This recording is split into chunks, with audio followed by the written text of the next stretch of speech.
we'll fast forward a little bit here. Took almost 90 days, like 75-ish days for the summary report to come out from the ME. And then it took pretty close to 90 days for the actual autopsy report to come out on Thursday. And I sent that to you. Mm-hmm. And you sent a letter to the prosecutor, Mm-hmm. George Buddy Leach III. George Leach III, also known as Buddy. Yeah.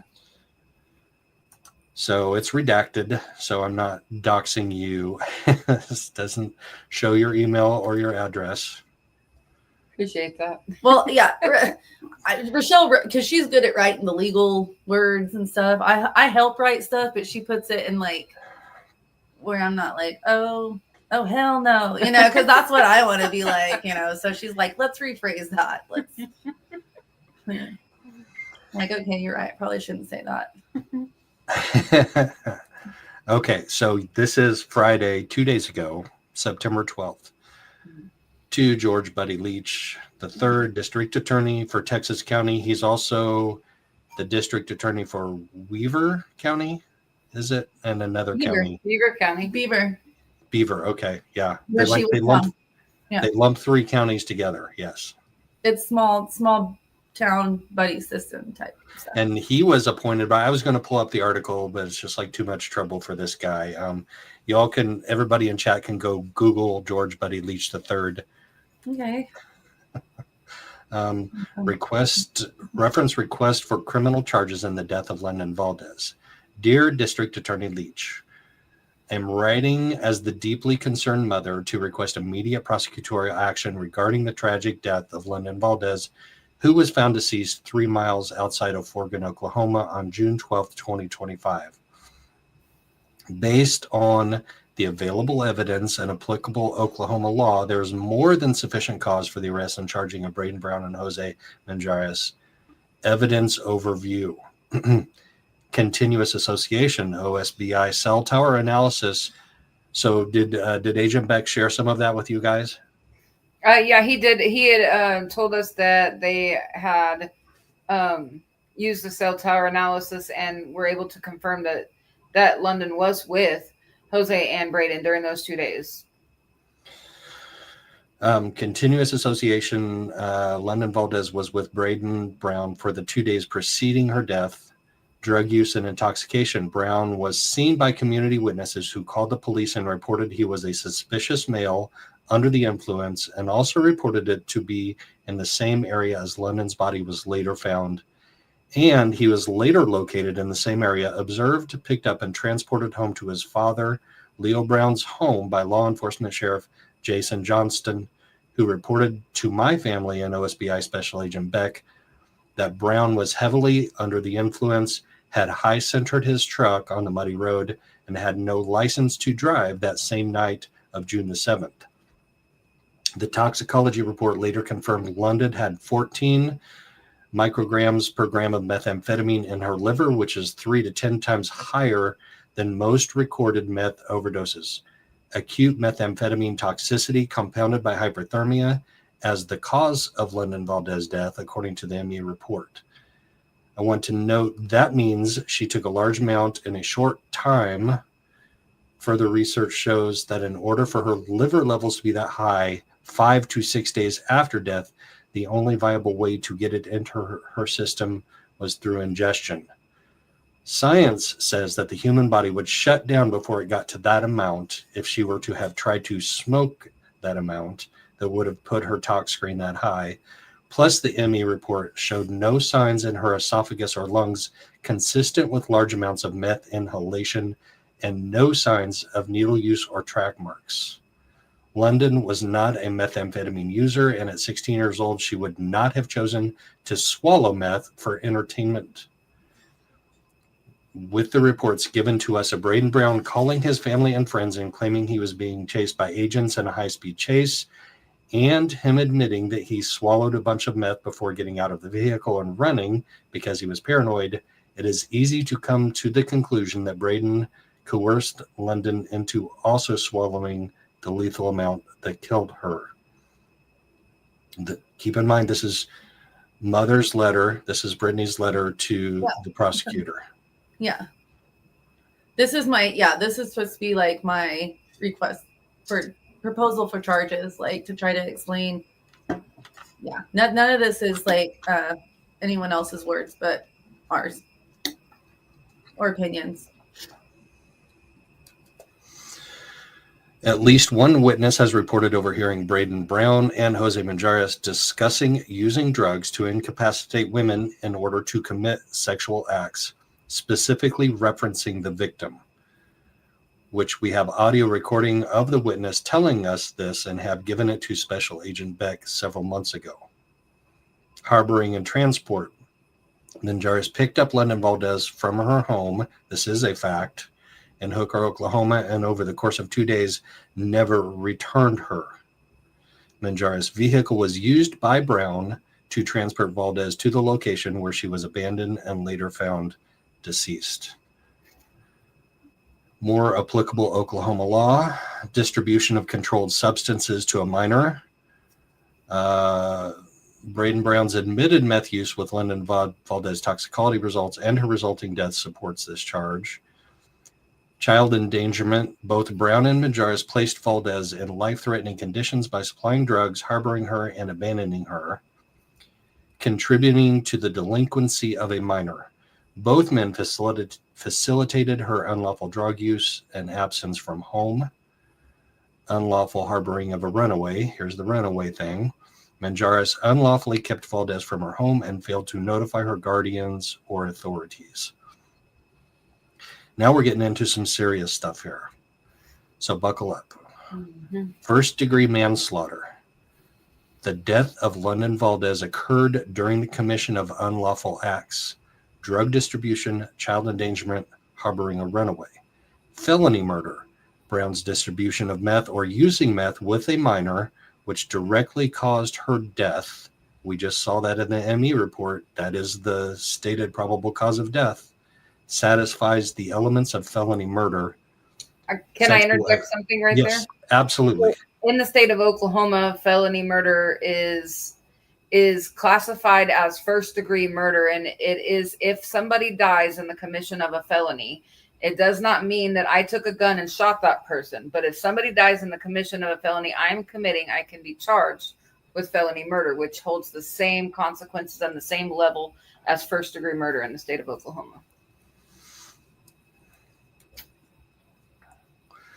Sexual exploitation, attempted rape by administration of drugs. Witness testimony indicates intent to incapacitate Valdez through drugs for sexual purposes, which constitutes an additional criminal offense.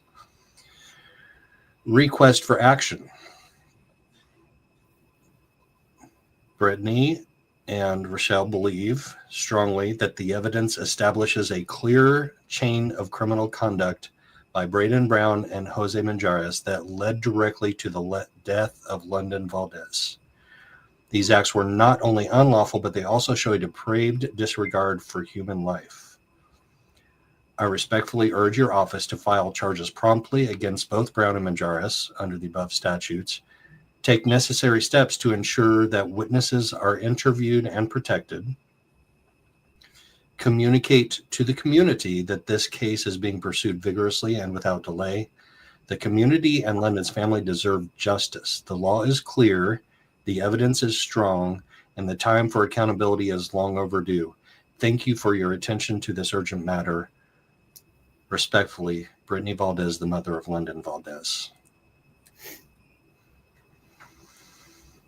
We tried to lay it out, so and be very, very respectful at the same time. Yeah. I think that I don't think that we overstepped our boundaries in any way. Like, I don't even know if he read all of it, to be honest, from the sounds of it.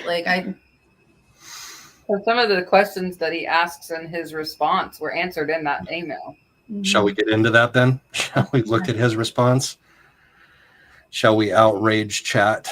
Because I was outraged when I read it. Mm-hmm. All right.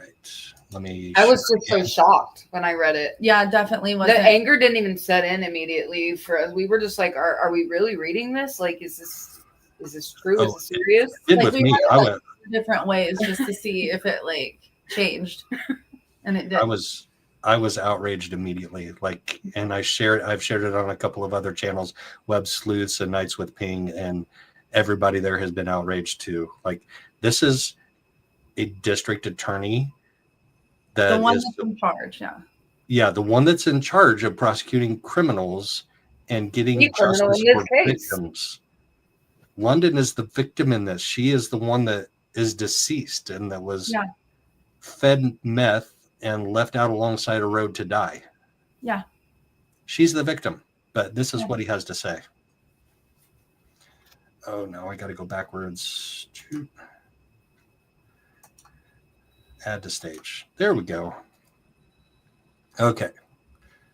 So this is from george.leach.dac.state.ok.us. Let me zoom in on this. And I got that email address by calling his office and got it directly from them. His email address.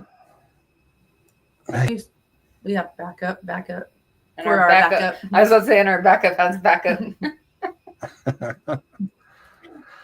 All right. So this is his response to that plea for justice for London.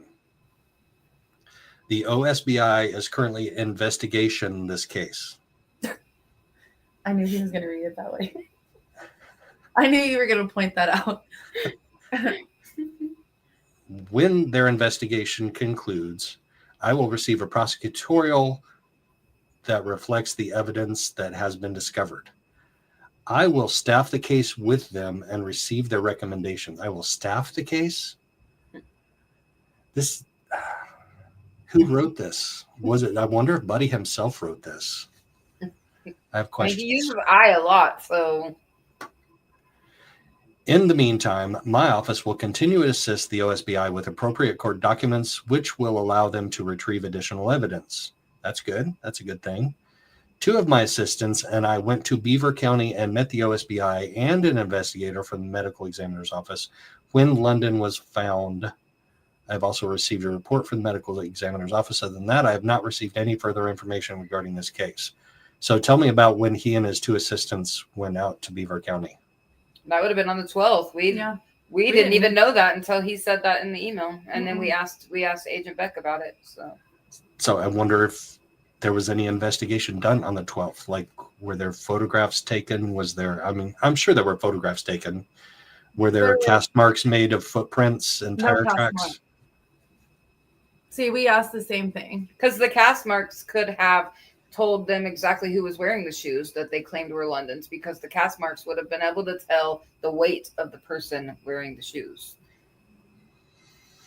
Plus, we pointed out the fact that, they claimed she was running, and I took pictures and I showed them. I said, look at these stride marks. I said, was she running or was she walking? And he was like, well, she had to have been walking. I said, exactly. She wasn't running from this vehicle. It was walking footprints, and she's wearing Air Force One, which is one of the most common teenager shoes, and they wear around London and Braden wear around the same size. So could they go out now and take cast prints now? No, because the ground's been regraded now. So it's been rained on. It's been regraded. Somebody went out with a grader right after. Mm-hmm. Like, how soon after did that happen? The next after, like, it was the day after we were there. We went out there on the 14th. Mitchell took us out there on the 14th to view the spot for the first time, because we hadn't even been told where it was yet. Mm-mm. Everything seemed like a big secret. We thought only to us. Yeah. We found out later that it seemed like everybody else knew before we knew anything. Yeah, even people that lived there knew where she was found. And so speaking of notifications, so Brittany, you found out that she had been found first. And what did they tell you about notifying other family members? No, I wasn't allowed to tell them. I wasn't supposed to tell anybody anything, not even my daughter. So then the next day, Sheriff Beaver, Beaver County puts out a press release on Facebook. And I'm like, you guys just told me I can't even tell my daughter. So now I'm having to call my daughter so she doesn't find out on social media. But Agent Beck, even though it says they were involved in writing that, and I think that they were, maybe, but I don't think they had an idea that that was going to be put out that day. Mm-mm. He said he didn't authorize it to be issued to Facebook. He didn't even know it had been put on there, according to Beck. Yeah. But he didn't deny that they weren't a part of it. He just didn't know that Mitchell was going to be putting that out there, which I thought it was pretty strange that he made sure to make a report that said that their community is not in danger and it's safe. Just the downside. Yeah, because you already know the cause and manner of her death. Like, Right. Yeah. How do you know? Yeah.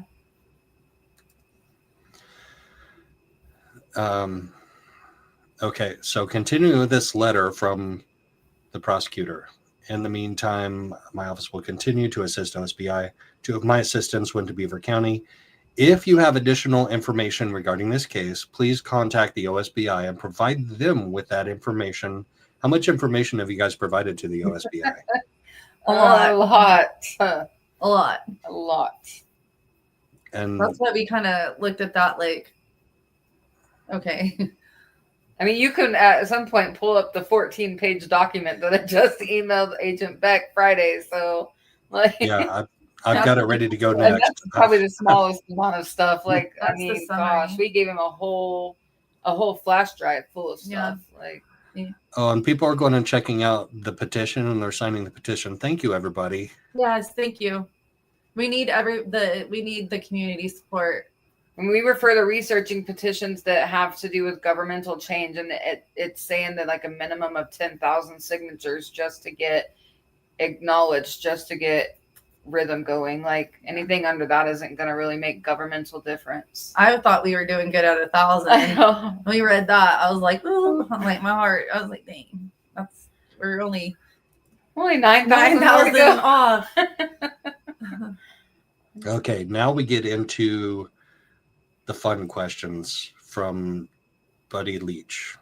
And this is why you'll see right here why we need the community's support in all of this right now. We need people to stand up. There needs to be a light shine on the entire panhandle, but especially law enforcement and this prosecutor right here who makes my blood boil with these questions. Buddy Leach says, to the mother of a 16-year-old deceased, beautiful girl, these questions, whose life was taken from this earth way too soon. I'm hoping for answers to the following questions. Why was London not safe at home? What? Yeah. What? You got to be freaking kidding me. Yeah. Like, I want to know what even drew that conclusion for him. Yeah. Or any of these. Like, what is the thought process behind this? Where's this going? well, teenagers sneak out of the house all the time. I did when I was a teenager. Me too. And I was a decent teenager. Mm-hmm.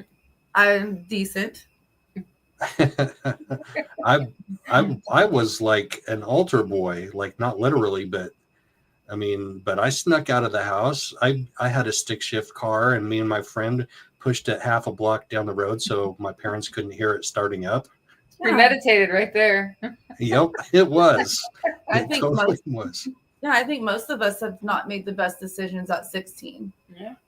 I mean, our brains aren't even fully developed to make. Not till 25. Yeah, there's still our right and wrong decision makers still being made. That's why Rochelle writes right there. Hold on. So Salty Sleuth wants to know who asked these questions. This is the prosecutor that would be in charge of bringing charges against Jose and or Braden Brown associated with London's death. This is the prosecutor, the guy that was appointed by the governor of the state of Oklahoma for this position. This is who Agent Beck has to take everything he has to decide whether or not charges are to be made. This is supposed to be an advocate for victims. Yeah. Not a victim blamer and a victim shamer. This is infuriating. I shake when I read. Yeah. I shake when I read these. Was law enforcement called pursuant to a report that she was a runaway? You don't know the answer to this question? You seriously don't know the answer to this question.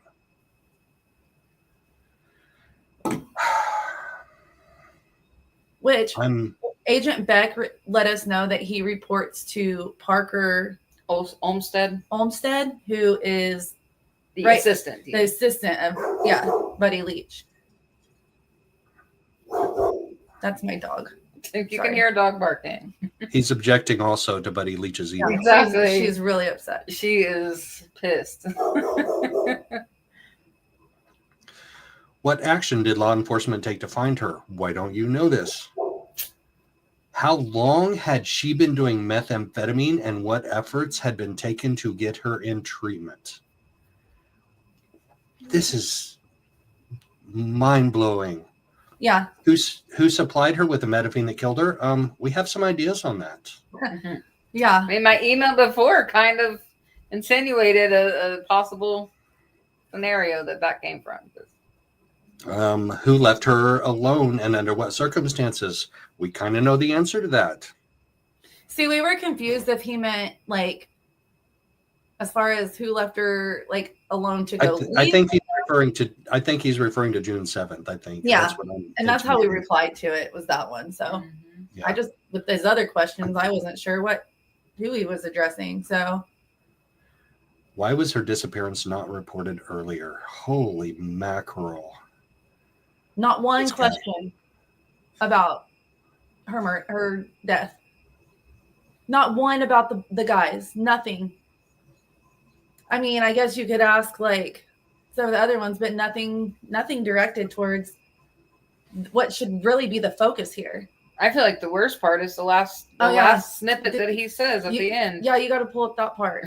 That's the one Yeah. Oh my gosh, yes. That's the part that makes me want to like. Oh my gosh, yes. It gets better, everybody. It gets better at the bottom of this. Mm-hmm. If you have information, please contact OSBI. Again, not my problem, not my job. It's the OSBI. Oh no. Though I will not be able to share the specifics of the investigation once I've received the prosecutorial what? Mm-hmm. Recommendation and staff the matter with OSBI. He talks weird. I would welcome the opportunity to meet with you before any charging decisions are made. Where did that go? It's right above that and right under the questions. Oh, right here. Thank you. I skipped right over it. London should have been in the safety of her home, in bed, and drug-free. London should have been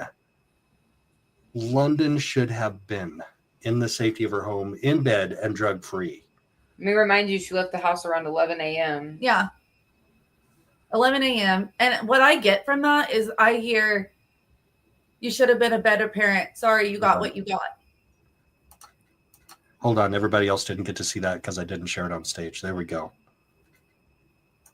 Or, everything is, his focus is whether she had done meth every single day up until that day she died, whether Lennon had a bad history, whether whatever all this other stuff is before does not pertain to what happened after that. Her life is not measured by her history.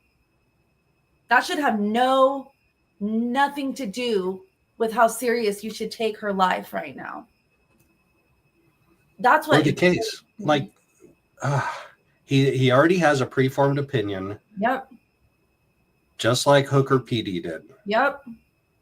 Sorry, I'm gonna chill out right now. I'm gonna start getting worked up here. You need a gummy? Yeah. I'm starting to knee slap. That's how you know. Not a good one either. No. Oh man, that should go on a campaign poster for whoever runs against him in the next election.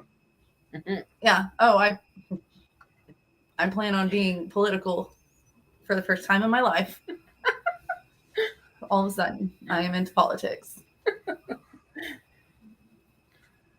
It makes me I want to have hot tears coming out of my eyes because it just really shook us. Like, I feel like it was more directed towards me and my mom. Like, who's getting in trouble here, us or them? Like, You know, that's what it almost like, why are you, what are, like, don't you want to know what happened? Like, not versus, I don't even know how to think right now about that. I got scared. I'm going to know, it terrifies me that that's his response and his outlook about this right now. Because we have to put all of our faith in him. Eventually, he's the one that makes this decision. Right. And he's the one that tries it in a court of law. He's the one that's going to stand up before a jury and try and convince a jury that somebody else might have contributed to her death.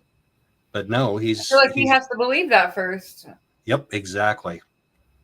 But no, it's London's fault. It's whoever's fault. Even if it was our fault, even if I let her run the streets every single day, which is not true, or police would, or my mom, which, you know, obviously my mom did everything that she could to try to contact the police, or they wouldn't be so irritated by her when you think of it that way. Mm-hmm. They wouldn't be so irritated if my mom just let her run the streets all the time and she wasn't calling them all the time to try to do something like a guardian should.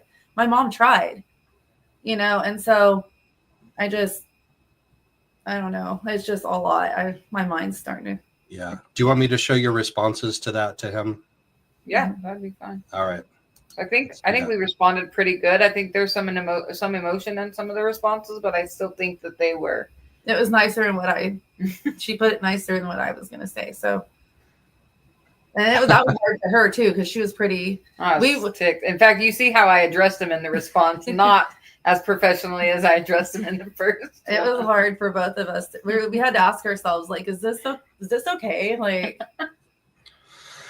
Yeah, I would have a hard time not saying, "Dear Mr. Leach, please check yourself before you wreck yourself." Yeah, that's how I started it. No, it's just the victim. There is no room. So, in all seriousness, there is no room for victim shaming and victim blaming. None. Period. End dot. That's just asinine that a prosecutor would put that in an official correspondence about a death investigation.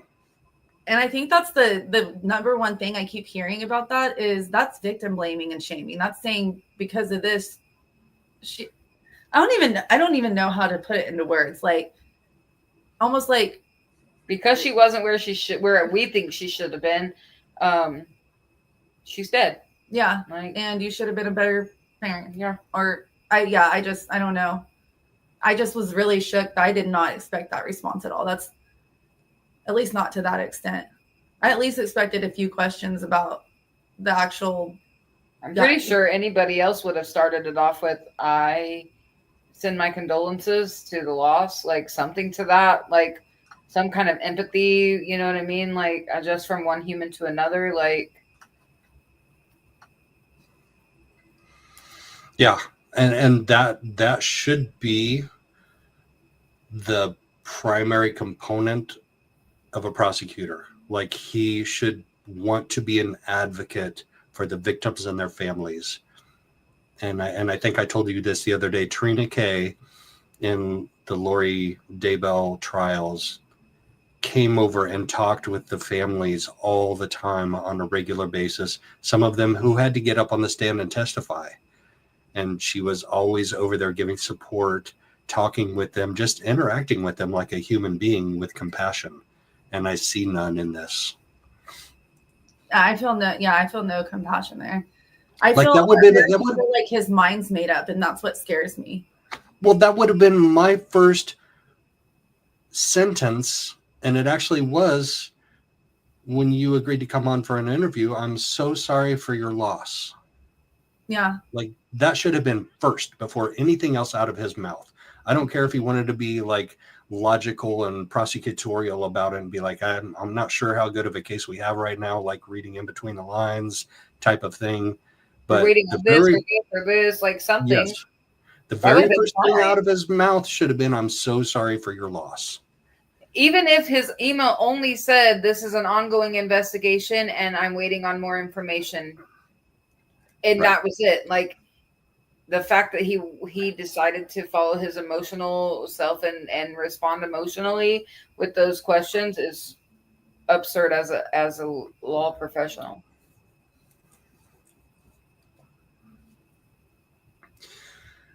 Mr. Leach, Brittany and I would love to answer some of these questions for you, a lot of which should have been answered by OSBI. Why was London not safe at home? Your answer, London was safe at home. In fact, London lived with my mom and Hooker because we thought it was the safest place on earth. London dealt with some alcohol use when she lived in Ponca City, and it was getting her in trouble in Ponca and at school. So we all worked together with OJA and decided it would be better for her to spend some time in Hooker. And at first, London was only going to stay for a semester just to see, try to help her get caught back in school, try to get her away. And then she thrived. I mean, it was rough at first, but her grades started coming up, and Hooker's small. They don't do a lot of that. I mean, it started working for her. And so we sat down and talked, and even London was like, I think this might be the best thing for me to stay right now, Mom. She hated Hooker, but she wanted to change. London wanted help. And everything was going better until February. I mean, it wasn't perfect. I mean, but. Right. Yeah. I mean, we all just want to be a little bit better today than we were yesterday. Yeah. And sometimes I fail at that. Yeah. I do. Was law enforcement called pursuant to a report she was a runaway? London was called in to Hooker Police Chief Scott Hedrick and reported that she had not returned home on Friday by my mother, Liz Taylor. We were in constant communication with her, and she continued to tell us through texts that she was coming back. My mom then called Hooker Police Chief Scott Hedrick on June 7th in the morning, and he never showed up. So my mom called Texas County Sheriff, and they called. Okay, so my mom called Hooker Police Chief Scott Hedrick on June 7th in the morning. He never showed up. So then she called the Texas County Sheriff, and they called Scott, and then Scott came and took a report.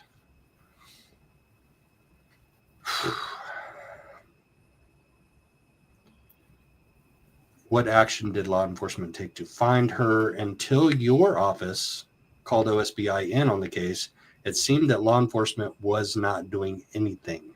They continuously put London and our family down, treating her like just another delinquent in the community, saying things like, I can't wait until this child turns 18 and you act like she is dead already, which when he said that, she had been dead for several days. Also saying he knew the family of Braden Brown and just couldn't see them being involved in something like that. So law enforcement knew the Brown family. Mm-hmm. He knew because Scott used to be the Beaver County Sheriff, so he knew the grandpa. And I believe he said he knew Leo. Yeah, but he did say, I know Mark Wright real well. He doesn't seem like he would be involved in something like this. I just can't see that. Well, you're in the world of crime. You have to count everybody as a suspect. So let's not too much bias and preformed ideas were put into this, I think. Yeah, in those small rural areas, everybody knows everybody. Mm-hmm. That's why things like conflict of interest exist, so that preformed biases can't overtake your judgment. Oh yeah, I was going to tell you that earlier. Is Parker, what's his last name? Olmsted is the OSBI agent. He's also assistant DA. That's who Beck turns into. He's also the one in April. My mom found this out because she's done a lot of of the background stuff. Parker is the one that signed off on Jose's what is that called, parole or whatever, on his thing on April 25th or April of 2025. So just in April, he let him go. And now in June, there's a girl dead that Jose was with. So was he incarcerated before that and he got let out on parole? Is that what you're saying? And one of the agents involved in the investigation was the one who helped get him released? The ADA, Parker Olmsted. Yeah, the ADA assistant. Yeah, the one assistant district attorney. Okay. Yeah, the one that Beck reports to. The one that he sends all this information to is the same ADA that signed the papers to release Jose to be on probation. I said parole. Is that Interesting. different? It depends. But yeah, my mom found that out, screenshotted it to me the other day, and I just thought, I was like, wow, that's really an unsafe feeling. Like, you just let him go, and it's the assistant of the guy that just wrote this email, and they still don't think something's wrong with the fact that a guy that just got away with something 2 months ago and now a girl, they're still looking the other way. Like, how many? Now, I don't think was this for the shooting, or was this because Jose, if you look at Jose's criminal history, he's been in trouble for a domestic violence with a 15-year-old girl before. Yeah, I remember seeing that restraining order application. Yeah. So I'm not really sure how many teenage girls are going to have to be hurt or die for them to put out a report that their community is not in danger, but it's happening. So, and they're looking the other way. And maybe if he had taken Jose serious and he'd been locked up and charged like he was supposed to, Lennon would be alive. Who knows? Like, but I know that letting him go probably wasn't the safest thing.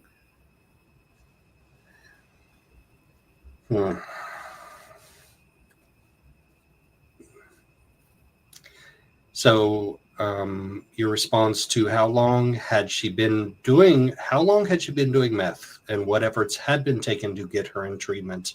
I love this response. London had never used meth before. If you look in Oklahoma, there are 0 treatment rehabs for teenagers dealing with any substance abuse or addiction issues. We know because we tried to get her help for her alcohol use, and there was nowhere to turn. Yeah. That's a problem. Yeah. A huge problem. And that I really do. It's a huge problem that the DA doesn't know that. Yeah. That's what I was about to say. He doesn't even know there's not programs for teenagers, and it's Oklahoma. Like, you should know that.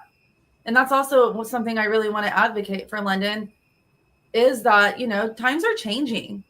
There's drugs out there that are dangerous. There's more drugs available than when we were younger. Mm-hmm. And I'm older. I'm born in the 80s. It was different back then, but this is happening now. Like, and there's kids out there drinking. There's kids out there doing drugs. They need help. And why not stop it before it turns into an issue?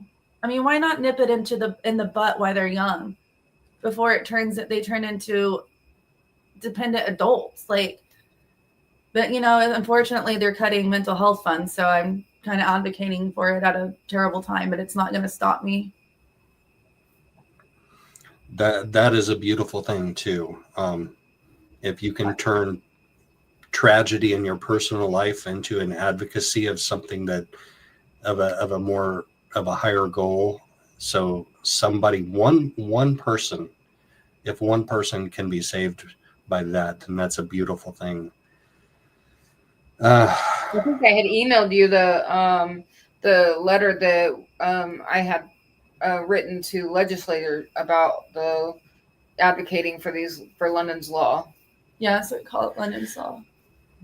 Yeah, and we haven't sent it yet because we're waiting to find out where this kind of goes first before we get into that and take on a whole nother beast, because we don't want our energies split into 2. We want to be able to direct all of our energy where it needs to go when it needs to go there.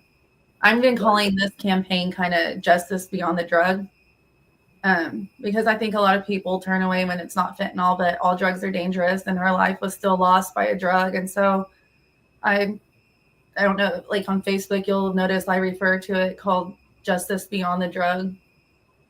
That's what I call it. I think a lot of people turn away the second that they find out, oh, it's just another drug overdose. It was meth. It was just meth. It's another just junkie meth. out there. Yeah. Was just times higher than and then lethal records indicate for other overdoses, but just meth. Well, that's kind of the direction that email from Buddy Leach took. Like, he went there like almost immediately. How long had she been doing meth exactly? And why wasn't she home safe and bad, drug free? Yeah, like, what a bold assumption. Who supplied her with the methamphetamine that killed her? Braden Brown and Jose Majares were the last 2 men with her the morning she ended up dead. And then allegedly Jose allowed Braden to take his dad's red truck and take London with him.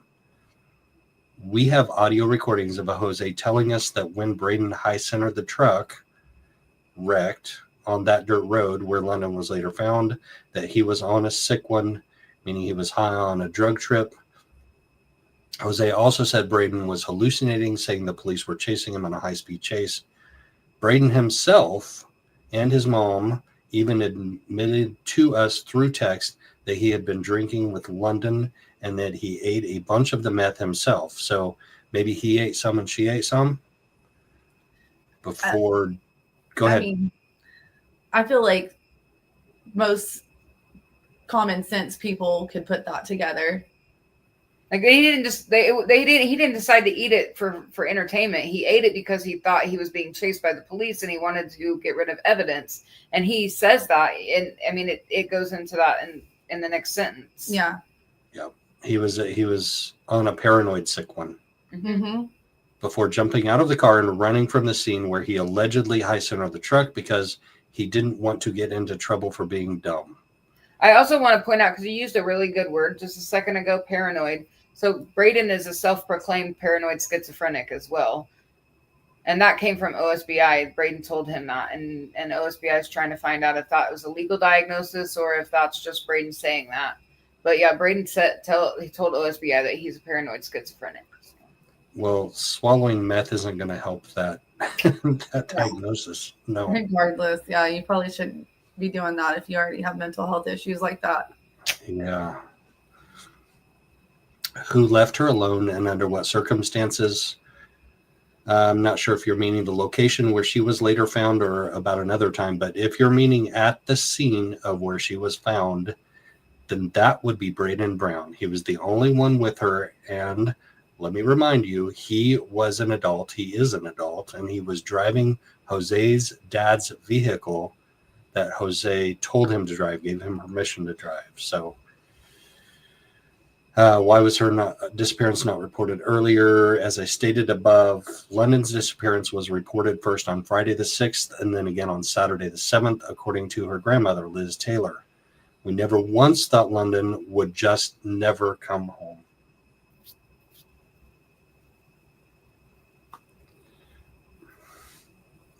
We tried to give her the benefit of the doubt that she would return, like she was saying that she would. It was really hard to write that. I mean, you can see you're getting emotional just reading it. It was extremely hard to write that. But that's the reality. Like, no parent says, I mean, I think my child's going to die today, you know? Yeah. Like,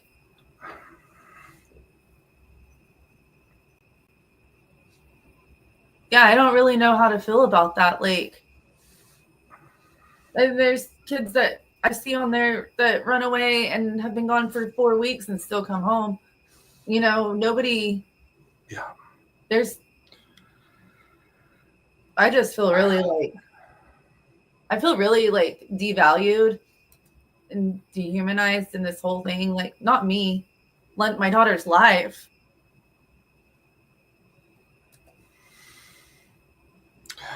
It's yeah, it's hard to fathom that. It's hard to comprehend that. It's hard to, as her mom, to be made felt like her life's not as important as everybody else's. It is. It is. My mom tried. We all tried. London had I work for some amazing people who help support me. Like, they've watched me try. Like, and that's why I think a lot of people who don't know us and her story can be judgmental. But I think that what matters are the people that know me as a mom. They know my mom. They know us, and they know how hard we've all tried. They know London. They know what a great girl she was. And, you know, that's the people I have to rely on, because you're going to have people like this that just assume, you know, that we didn't try.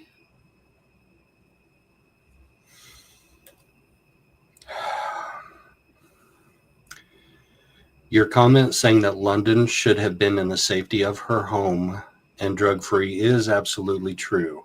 However, we did everything we could to keep her at home, In fact, her probation officer had just prematurely removed her ankle monitor that she had just a few days before she left on the 5th of June. London had a safe home. London was a 16-year-old teen girl who snuck out and wanted to go hang out with some older, cool boys. But that does not mean that she should have had to die. And London would have been drug-free if adults would not have supplied her with the alcohol that she'd been supplied with, and that we've been reporting to law enforcement for years, and the drugs that ultimately killed her. And more teens could get drug and alcohol-free if Oklahoma had any resources for drug and alcohol treatment rehab for teens. Brittany is a children's counselor, so she was working with her practice to gain insight into avenues for her daughter, and there just were none. And that's how I'm so sure. And it's hard for me to be vulnerable and say I'm a children's mental health counselor, or worker, professional. And I do this all the time, and it is hard for me to be like, this happened. But I think the reason that I'm kind of good at what I do is because I'm a real mom and I've went through real things with my kids, and but at the same time, I knew of all the resources out there. I know of all the inpatient centers and rehabs and stuff for kids. There are not rehabs, programs for kids and stuff. And there is none. Now there is Native American based ones, but you have to be enrolled in a tribe, and we are not. So if you're not enrolled in a tribe, then you can't. But there's none. There is none. So Brittany even went to a training through her job that was ODMSA. Yeah, so ODMSA is the Oklahoma Department of Mental Health and Substance Abuse Services. See, in Oklahoma, they lump mental health and substance abuse because they understand that which came first, the chicken or the egg type of scenario. Mental health can cause substance abuse can cause mental health. They're one and the same. And she went before the state at the ODMSA training, and she asked for resources for her child, and she was told there that there just is none in Oklahoma. And they even sound concerned. They were like, unfortunately there is none. Because I was like, who else better to ask than the Oklahoma Department of Mental Health and Substance Abuse, it's leading this training. Yeah. So how do we keep the kids away from the heroin, meth, fentanyl, all of the things? Alcohol. And even, as someone who does do this stuff, to think that I didn't even know where to turn. I can't even imagine other parents. And I was, the judgment that you face as a parent. The first thing people are saying is, you must be a shitty parent. Sorry, I don't know if I'm allowed to say that. That's why she writes stuff. And so you can say whatever you want to say on my channel. Bleep me out if you have to, but that's live. Yeah, and so I know it's scary to be like, hey, what do I do for my child? I don't know where to go. I don't know how to get help. I worked in mental health for 11 years, and I got out of mental health because I also have a teenage boy who struggles with his own mental health. And being a mental health professional or mental health worker, anything in mental health, when you are dealing with it at home, for one, it's very overwhelming to work it as a full-time job and then come home to it as a full-time mom. But there's also a huge stigma that if you work in mental health, you should be able to solve your family's problems. Oh my gosh. That's not true. And that is why conflict of interest exists, because as a parent or the family of the person struggling, you begin to think with your emotional investment into that person and not your logical education. Right. Yeah, it becomes, it is from the beginning very emotional, and it's hard to put those emotions on the back burner and deal with it clinically. I left mental health in 2021 and because I needed to have my full ability to focus on my child, and because there was just so many, I wasn't able to get help for him because everywhere I turned to get help for him, it was, well, aren't you a professional? Why are you having these problems? So yeah, as Brittany being the mom of London, those stigmas are real. And I want to help other moms in that situation. You'll get the chance. Yeah.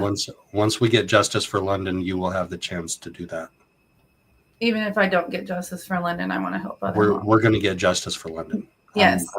I'm not taking no for an answer.